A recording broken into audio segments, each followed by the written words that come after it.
সালাতে দোয়া কবুল হয়। সালাতে দোয়া কবুলের 3 জায়গা।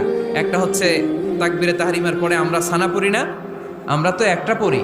আল্লাহর হাবিব সুন্নাহ এবং নফল নামাজে আরো পড়তেন সানা, ওই দোয়া কবুল হয়। 2 নম্বর জায়গা সালাতে সেজদায় পড়ে দোয়া করলে কবুল হয়। আকরাবু মা ইয়াকুনুল আবদু মির রাব্বিহি ওয়া হুয়া সাজিদ ফাকসিরু ফীহি দুআ।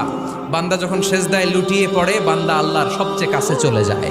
কিন্তু বিশ্বনবী বলে, সেজদাটা তোমার রবের কুদরতি পায়ের উপরে পড়েছে। সেজদায় পড়ে দোয়া করেন। সালাম ফিরানোর আগে বিশ্বনবী দোয়া করতেন, লা ইউসাল্লিমান্না আহাদুকুম হাত্তা ইয়াতাআওয়াযা মিন আরবা'a। আল্লাহর হাবিব বললেন, 4 জিনিস থেকে পানাহানা আছে, আমার কোন উম্মত যেন সালাম না ফিরায়। তারা যেন পড়ে, আল্লাহুম্মা ইন্নী আউযু বিকা মিন আযাবিল কবর, আউযু বিকা মিন আযাবি জাহান্নাম, আউযু বিকা মিন ফিতনাতিল মাহইয়া ওয়াল মামাত, আউযু বিকা মিন ফিতনাতিল মাসিহিদ দাজ্জাল।